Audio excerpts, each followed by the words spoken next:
بسم اللہ الرحمن الرحیم۔ السلام علیکم۔ سورہ عنکبوت میں ابراہیم علیہ السلام کے واقعے کے ساتھ اللہ تعالیٰ نے ایک اور واقعہ بھی ہمیں بتایا، اسی لیے میں بھی اس چیپٹر کے ساتھ ایک دوسرے واقعے کے بارے میں بھی لکھنا چاہتا ہوں۔ حضرت ابراہیم علیہ السلام کے دو بھائی اور بھی تھے، نوحر اور ہاران کے ایک بیٹے تھے جن کا نام لوط تھا، یعنی ابراہیم علیہ السلام کے ایک بھتیجے لوط، جن کا بچپن تو ار شہر میں ہی گزرا تھا کیونکہ یہ پوری فیملی ار ہی میں آباد تھی، لیکن شدید قحط کے بعد وہ اپنے چچا ابراہیم علیہ السلام اور ان کی بیوی سارہ علیہ السلام کے ساتھ مصر چلے گئے تھے۔ مصر ہی وہ جگہ تھی جہاں اس بادشاہ ابی ملک والا واقعہ پیش آیا تھا جس میں حضرت ابراہیم علیہ السلام کو اپنی زندگی کا تیسرا اور آخری جھوٹ بولنا پڑا تھا۔ لیکن اس واقعے کے بعد جب اس پوری فیملی کو مصر بھی چھوڑنا پڑ گیا تو اس سے آگے کا سفر سورہ انبیاء میں ہے کہ ہم ابراہیم اور لوط کو بچا کر اس زمین کی طرف لے گئے جس میں ہم نے تمام جہان والوں کے لیے برکت رکھی تھی۔ اس آیت کے مطابق مصر کے بعد ابراہیم علیہ السلام اپنی بیوی سارہ علیہ السلام کے ساتھ ہیبرون چلے گئے تھے کہ جو آج فلسطین میں ہے، اور لوط علیہ السلام سدوم اور عمورہ کی طرف چلے گئے تھے، اور یہی لوط علیہ السلام آگے چل کر ایک بہت بڑے پیغمبر بنے، جیسا کہ سورہ صافات میں ہے کہ بے شک لوط بھی پیغمبروں میں سے تھے۔ اور چیپٹر کا یہ حصہ انہی بدنام زمانہ شہروں یعنی سدوم اور عمورہ اور لوط علیہ السلام کی داستان کے متعلق ہے، اور یہ داستان شروع ہوتی ہے حضرت ابراہیم علیہ السلام کے دو مہمانوں سے، وہ دو مہمان جن کے آنے سے ابراہیم علیہ السلام ڈر گئے تھے۔ سورہ ہود کہ جب ہمارے بھیجے ہوئے پیغمبر ابراہیم کے پاس خوشخبری لے کر پہنچے اور سلام کہا تو انہوں نے بھی سلام کا جواب دیا، اور بغیر کسی تاخیر کے گائے کا بھنا ہوا بچڑا لے آئے، اور جب دیکھا کہ ان کے ہاتھ تو اس طرف جا بھی نہیں رہے تو ان سے اجنبیت محسوس کر کے دل ہی دل میں ان سے خوف کھانے لگے، لیکن انہوں نے کہا کہ ڈرو نہیں، ہم تو لوط کی قوم کی طرف بھیجے ہوئے آئے ہیں۔ ابراہیم علیہ السلام کے یہ دو مہمان فرشتے تھے جنہوں نے انہیں حضرت لوط علیہ السلام کی قوم پر آنے والے عذاب کے متعلق بتایا۔ لیکن لوط علیہ السلام کی قوم نے ایسا کیا کیا تھا؟ میرے خیال میں تقریباً آپ سبھی ان کی قوم کے جرم سے واقف ہیں۔ ان کا جرم اس قدر قبیح اور بدترین تھا کہ اس کے لیے عام زبان میں الفاظ ڈھونڈنا مشکل ہے، لیکن سب سے اہم فہم زبان میں ان لوگوں کا جرم تھا ہم جنس پرستی، اور ان کے اس جرم کا ذکر آپ کو سورہ اعراف میں بھی ملے گا، سورہ عنکبوت میں بھی ملے گا، اور سورہ نمل میں بھی، جہاں حضرت لوط علیہ السلام ان لوگوں کو سمجھاتے ہوئے کہتے ہیں کہ تم لوگ ایسا فحش کام کر رہے ہو کہ جو تم سے پہلے اس دنیا میں کسی نے نہیں کیا۔ کیا تم لوگ عورتوں کو چھوڑ کر مردوں کے ساتھ شہوت رانی کرتے ہو؟ کیا تم اپنی عام محفلوں میں سر عام بے حیائیاں کرتے ہو؟ تم تو بڑے ہی جاہل ہو۔ اور جب ان لوگوں کے پاس دینے کو کوئی جواب یا کوئی وجہ نہ بچی تو سورہ اعراف کے مطابق انہوں نے وہی کہا کہ جو سرکشی پر ڈٹ گئے ہوئے بدبخت لوگوں کا کہنا ہوتا ہے کہ نکال دو انہیں اس شہر سے، یہ بڑے پاک صاف بنتے ہیں۔ لیکن ان تمام گناہوں کے بعد ان سے ایک بڑی ہی سخت غلطی ہو گئی۔ سورہ عنکبوت کے مطابق اپنی ان بدمستیوں میں وہ لوط علیہ السلام سے ایک بات کہہ بیٹھے کہ پھر لا کر دکھاؤ عذاب، اور سورہ عنکبوت کی ٹھیک اسی آیت سے اگلی ہی آیت میں حضرت لوط علیہ السلام کا بھی جواب ہے کہ اے اللہ اس مفسد قوم کے مقابلے میں میری مدد کر دے، اور پھر اس طرح ان دو مہمانوں کو حضرت لوط علیہ السلام کی قوم کی طرف بھیج دیا گیا جن سے ابراہیم علیہ السلام کو بھی دل ہی دل میں ڈر محسوس ہوا تھا۔ پچھلے چیپٹر کے اندر میں نے آپ کو حضرت ابراہیم علیہ السلام کو اللہ تعالیٰ کی طرف سے دیے گئے دو ٹائٹلز کے بارے میں بتایا تھا، ایک تو بہت ہی نرم دل انسان کا ٹائٹل اور دوسرا اللہ تعالیٰ کے دوست کا ٹائٹل، اور ان دونوں ٹائٹلز کو ملائیں تو پھر آپ کو سورہ ہود کی 74 نمبر کی آیت کی سمجھ میں آئے گی کہ جب ابراہیم علیہ السلام کا ان آنے والے مہمانوں کے متعلق ڈر چلا گیا اور فرشتوں نے انہیں ان کے ہاں پیدا ہونے والے ایک بیٹی کی خوشخبری دے دی تو وہ ہم سے لوط کی قوم کے بارے میں جھگڑنے لگے۔ حضرت ابراہیم علیہ السلام نے پوری کوشش کی کہ کسی طرح فرشتے ابراہیم علیہ السلام کی بات مان لیں اور عذاب دیے بغیر ہی واپس چلے جائیں۔ یہاں آپ کو واقعتاً خلیل اللہ یعنی اللہ کے دوست کی جھلک نظر آئے گی جو اپنی طرف سے بھرپور کوشش کر رہا ہے کہ کسی طرح سے ان فرشتوں کو واپس بھیج دے۔ سعید بن جبیر، امام صدی اور ابن اسحاق کہتے ہیں کہ ابراہیم علیہ السلام فرشتوں سے یوں بات کر رہے تھے کہ کیا تم اس شہر کو تباہ کر دو گے جس میں 300 مسلمان ہیں؟ فرشتوں نے کہا کہ وہاں 300 بھی نہیں ہے۔ ابراہیم علیہ السلام نے کہا کہ اچھا تو کیا تم پھر ایسے شہر کو تباہ کرو گے جہاں 200 مسلمان ہیں؟ فرشتوں نے کہا کہ وہاں 200 بھی نہیں ہے۔ ابراہیم علیہ السلام نے پھر کہا کہ چلو وہاں 40 مسلمان تو ہوں گے۔ فرشتوں نے کہا کہ وہاں 40 بھی نہیں ہے۔ ابراہیم علیہ السلام نے پھر کہا کہ 14 مسلمان تو ہوں گے، لیکن فرشتوں نے کہا کہ وہاں 14 بھی نہیں ہے۔ لیکن محبت آتی ہے اللہ کے اس دوست اور ان کی ان کوششوں پر کہ بالآخر سورہ عنکبوت میں آتا ہے کہ انہوں نے پھر صرف لوط علیہ السلام کا ہی کہہ دیا کہ وہاں لوط تو ہے نا، اور پھر اس پر فرشتوں نے کہا کہ ہم جانتے ہیں کہ وہاں کون ہے، لہٰذا انہیں اور ان کے اہل کو ہم بچا لیں گے سوائے ان کی بیوی کے، کیونکہ وہ پیچھے رہ جانے والوں میں سے ہو جائے گی۔ بہرحال سورہ ہود کے مطابق فرشتے کہنے لگے کہ ابراہیم اس خیال کو چھوڑ دیں، کیونکہ آپ کے رب نے حکم دے دیا ہے اور اب اس حکم نے ٹلنا نہیں ہے۔ اور یہاں سے آگے کے واقعات آپ سبھی نے سن رکھے ہوں گے کہ کیسے وہ فرشتے حضرت ابراہیم علیہ السلام کے پاس سے چلے اور لوط علیہ السلام کے گھر پر دو بہت ہی خوبصورت مردوں کی شکل میں آئے، جن کی اطلاع ملتے ہی سدوم اور عمورہ والے ایک ایک کر کے لوط علیہ السلام کے پاس اکٹھے ہونا شروع ہو گئے۔ میں وہ تمام واقعات اس چیپٹر میں نہیں سنا رہا کیونکہ وہ اس چیپٹر کا موضوع نہیں ہے، البتہ قرآن پاک میں یہ پورا واقعہ سورہ ہود، سورہ ہجر، سورہ انبیاء، سورہ نمل اور سورہ عنکبوت میں موجود ہے۔ لیکن اتنا ضرور کہوں گا کہ جس وقت وہ فرشتے خوبصورت مردوں کی شکل میں حضرت لوط علیہ السلام کے گھر پر پہنچے تو قتادہ اس صورتحال کو یوں بیان کرتے ہیں کہ اس وقت حضرت لوط علیہ السلام گھر سے باہر اپنے کھیتوں میں کاشتکاری کر رہے تھے، اور جب انہیں مہمانوں کے آنے کی خبر ملی تو گھر کی طرف چل پڑے، لیکن اس شہر کے رہنے والے اپنی خبیث فطرت لیے ان کے آگے آگے چلنے لگے اور اشاروں میں حضرت لوط علیہ السلام کے سامنے اپنے مطالبات رکھنے لگے۔ اور ذرا تصور کریں کہ ایسے میں کس قدر تکلیف دہ اور ناقابل تصور قسم کی صورتحال بنی ہوگی۔ سورہ ہود میں تو اس وقت حضرت لوط علیہ السلام کے احساسات تک کے بارے میں بتایا گیا ہے کہ جب ہمارے بھیجے ہوئے فرشتے لوط کے پاس پہنچے تو وہ ان کی وجہ سے بہت ہی غمگین ہوئے اور دل ہی دل میں کڑنے لگے اور کہنے لگے کہ آج کا دن تو بڑی ہی مصیبت کا دن ہے۔ اس مقام پر حضرت لوط علیہ السلام کا اپنی قوم سے ایک مکالمہ ہوا تھا جو سورہ ہود میں موجود ہے، اور میں آپ کے سامنے سورہ ہود ہی کے الفاظ میں واقعہ رکھتا ہوں کہ جب بدکاریوں میں مبتلا ہو چکی ان کی قوم دوڑتی ہوئی ان کے پاس آئی تو لوط نے کہا کہ اے میری قوم کے لوگوں، مجھے میرے مہمانوں کے بارے میں رسوا نہ کرو، یہ میری بیٹیاں ہیں جو تمہارے لیے بہت ہی پاکیزہ ہیں، اللہ سے ڈرو، کیا تم میں ایک بھی اچھا انسان نہیں ہے؟ اور آگے سے ان کے لوگوں نے کیا جواب دیا ہے؟ سورہ ہجر کہ لوط، کیا ہم نے آپ کو ساری دنیا کی ٹھیکیداری سے منع نہیں کیا تھا؟ سورہ ہود، آپ اچھی طرح جانتے ہیں کہ ہمیں آپ کی بیٹیوں پر کوئی حق نہیں، اور آپ یہ بھی اچھی طرح جانتے ہیں کہ ہمیں کیا چاہیے۔ اور لوط علیہ السلام کہتے ہیں کہ کاش مجھ میں تم سے مقابلہ کرنے کی ہمت ہوتی۔ قرآن پاک میں سورہ ہجر کے اندر یہ وہ واحد مقام ہے کہ جہاں یہ واقعہ سناتے وقت اللہ تعالیٰ نے نبی کریم صلی اللہ علیہ وآلہ وسلم کی عمر کی قسم کھائی ہے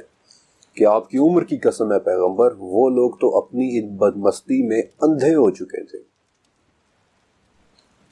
امیجن کریں اس وقت ان جانوروں کے درمیان حضرت لوط علیہ السلام کے احساسات کہ لوط علیہ السلام بھی کہہ اٹھے کہ اللہ کی قسم، میں نے روئے زمین پر اس شہر والوں سے زیادہ خبیث اور کوئی لوگ نہیں دیکھے۔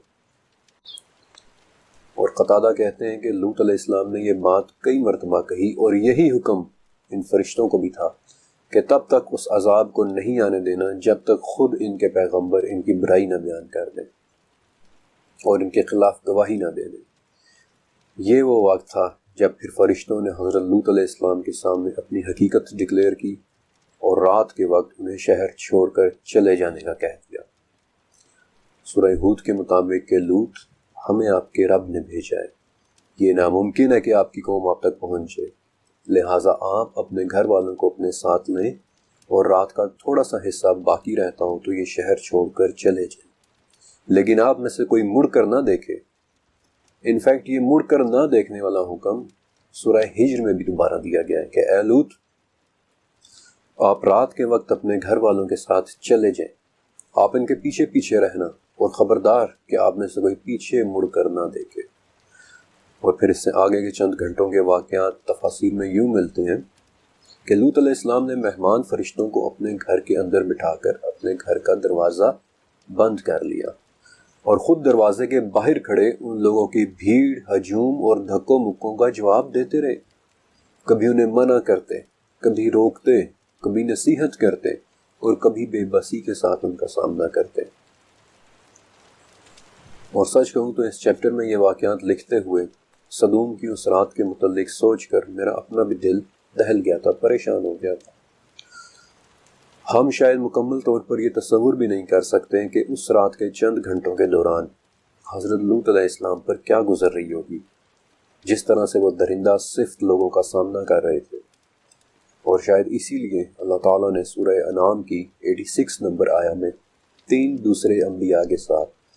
لوط علیہ السلام کی بھی تعریف کی کہ ہم نے انہیں تمام جہان والوں پر فضیلت دے دی۔ ان بدترین واقعات کا سلسلہ رات دیر تک جاری رہا، یہاں تک کہ پھر رات کا تھوڑا ہی حصہ باقی رہ گیا۔ تو تفسیر ابن جریر کے مطابق یہ وہ وقت تھا جب جبرائیل علیہ السلام نے اپنے پروں سے ان لوگوں کے چہروں پر مارا کہ جس سے پھر وہ اندھے ہو گئے تھے۔ انفیکٹ سورہ قمر میں اس حوالے سے ایک ریفرنس بھی موجود ہے کہ انہوں نے لوط سے ان کے مہمانوں کو لینا چاہا تو ہم نے بھی ان کی آنکھیں اندھی کر دی۔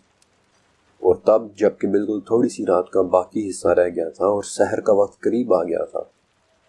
تو حضرت لوط علیہ السلام اپنی دونوں بیٹیوں کو لے کر گھر سے نکل پڑے، اور وہی دونوں بیٹیاں ان کا کل گھرانہ تھی۔ امام صدی رحمۃ اللہ علیہ نے حضرت لوط علیہ السلام کی ان دونوں بیٹیوں کے نام ریتا اور زغریتا بتائے ہیں۔ البتہ حضرت لوط علیہ السلام کی بیوی والہیہ اس وقت ان لوگوں کے ساتھ تھیں یا نہیں تھیں، یہ بات صرف اللہ ہی جانتا ہے۔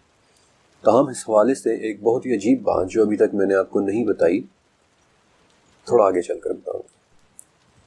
اور پھر بالآخر سورج کے طلوع ہوتے وقت صدوم اور عمورہ نامی ان شہروں پر وہ بھیانک قیامت ٹوٹی جس کے متعلق فرشتوں نے حضرت ابراہیم علیہ السلام کو بتا دیا تھا کہ اب اس کو ٹالنا ممکن نہیں ہے۔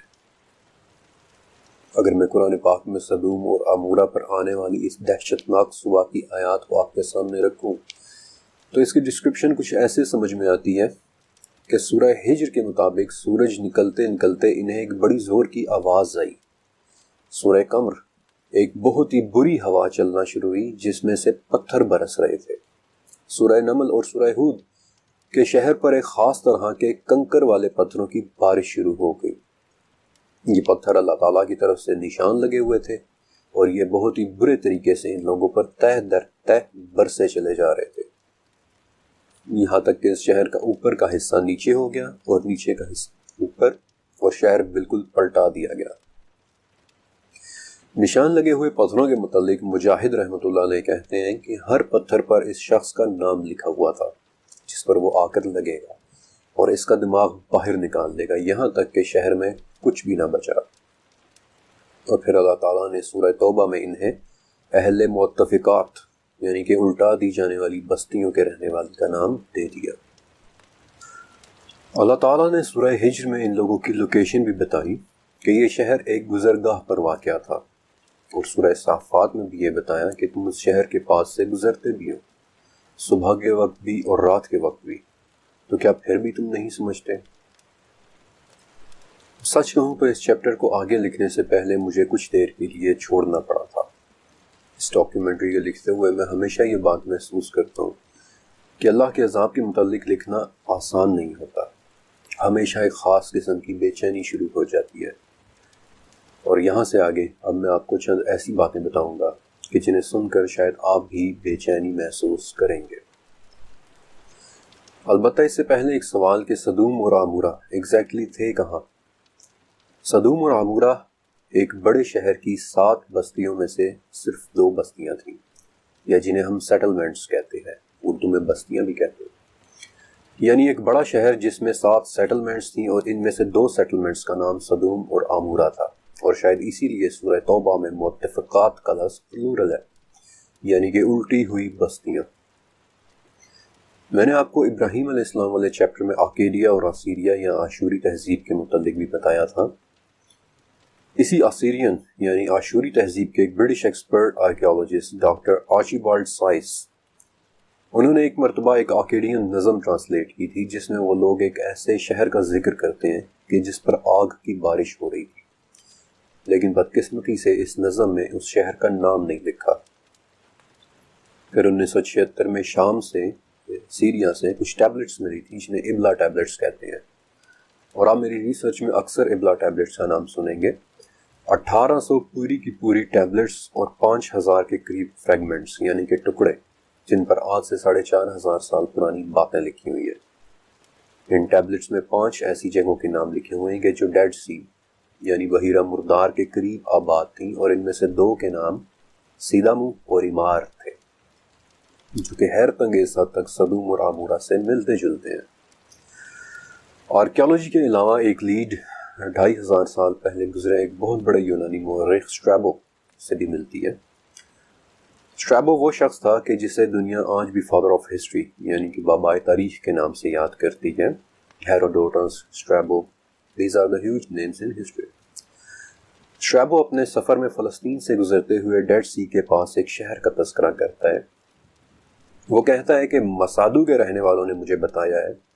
کہ کسی وقت میں اس جگہ 13 شہر آباد ہوا کرتے تھے، جن میں سے 2 شہر چونے کے پتھر اور نمک کے پہاڑوں کے قریب آباد تھے۔ ان میں سے ایک شہر کا نام خربت الصدوم تھا، اور اسٹریبو کی لیڈ بھی ڈیڈ سی کے ٹھیک اسی جنوبی حصے میں لے کر جاتی ہے جس کے متعلق ابلا ٹیبلٹس میں بتایا گیا تھا، اور قرآن کی وہ دونوں آیات اس لوکیشن کو کنفرم کرتی ہے، کیونکہ تبوک سے یروشلم جاتے ہوئے یہ جگہ ہر دفعہ راستے میں پڑتی ہے، ایک راستے پر واقع الٹ چکی ہوئی بستیاں۔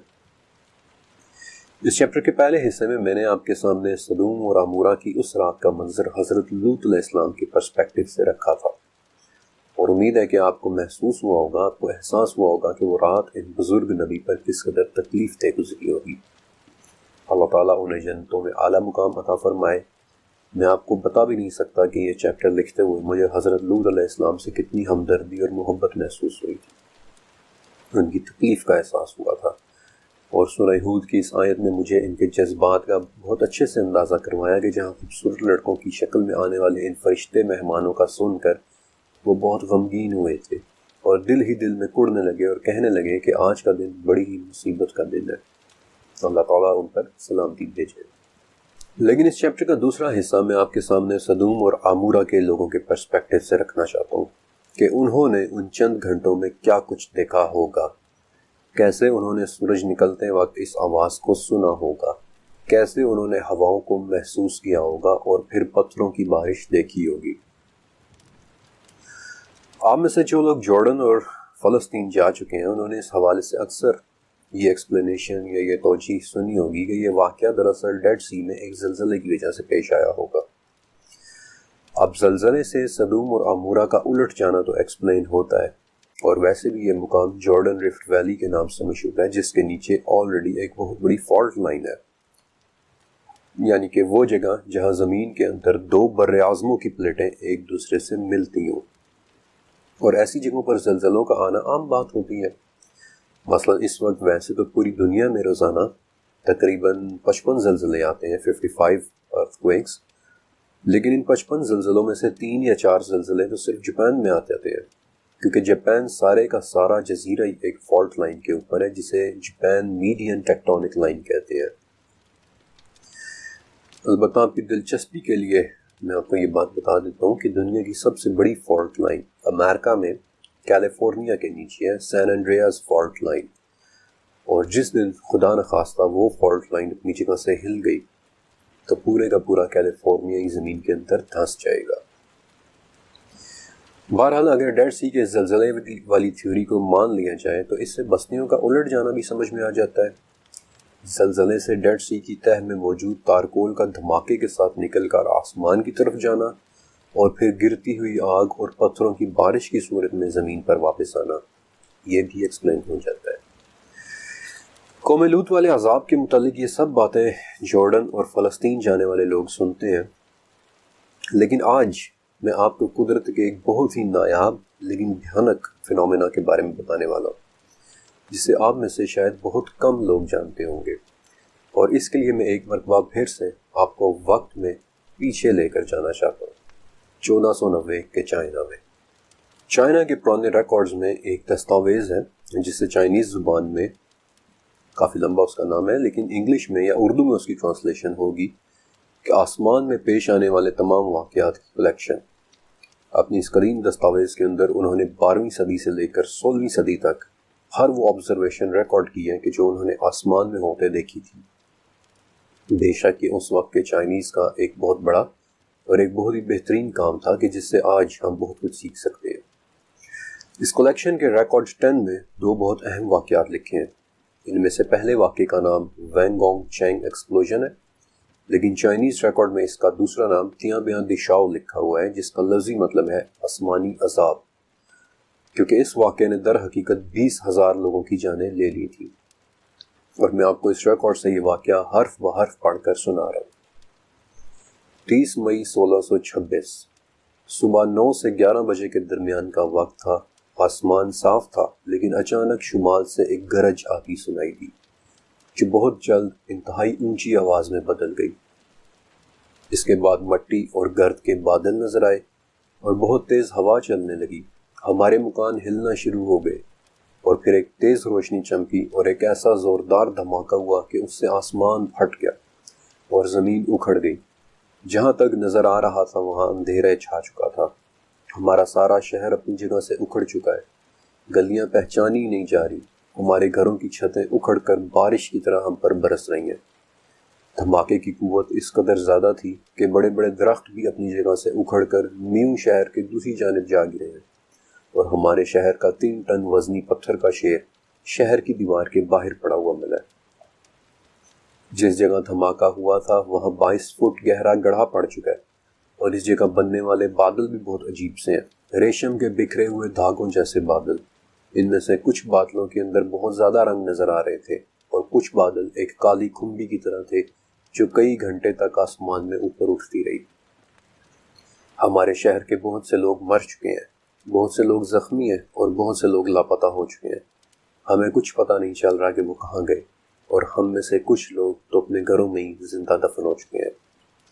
ہمارے بادشاہ کے 7 ماہ کے بیٹے شہزادہ یو کہ صرف اس دھماکے کی آواز سے ہی موت ہو گئی تھی۔ اور دوسرا واقعہ اس دستاویز میں منگ ڈائنیسٹی کی آفیشیل ہسٹری کے ریکارڈ میں لکھا ہوا۔ یہ واقعہ 1490 کے چائنا میں شانگسی صوبے میں ہوا تھا،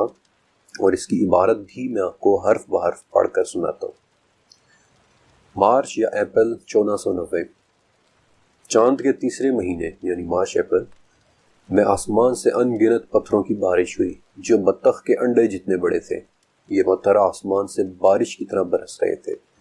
ان میں سے بڑے والے پتھر 5 کیٹیز یعنی 1.5 کلو اور چھوٹے والے پتھر 2 یا 3 کیٹیز یعنی 1 کلو تک کے تھے۔ اب تک 10,000 سے زیادہ لوگ مر چکے ہیں، شہر اجڑ چکا ہے، اور باقی لوگ دوسرے شہروں کی طرف چلے گئے ہیں۔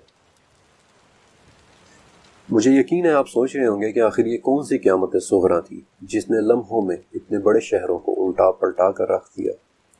پہلے ایک گرج، پھر ایک تیز آواز، پھر شدید ہوا، پھر ایک دھماکہ، اور پھر اگلے ہی لمحے آپ کے سینکڑوں جاننے والے زندہ دفن ہوئے پڑے ہوں، جس کے دھماکے کی آواز ہی چھوٹے بچوں کی ہارٹ اٹیک سے موت کر دینے کے لیے کافی ہو۔ انفیکٹ 3 چائنیز ریکارڈ ایسے ہیں جن میں ایک ہی بات ملتی ہے کہ پتھر آسمان سے بارش کی طرح برس رہے تھے۔ اس آفت کے متعلق 1995 میں ایک ریسرچ پیپر لکھا گیا تھا، ڈیتھ فرام ابو، یعنی اوپر سے آنے والی موت۔ اور اب میں آپ کو قدرت کے اس بے رحم، اندھے اور صرف بربادی لانے والے فنومنا کے بارے میں بتاؤں گا۔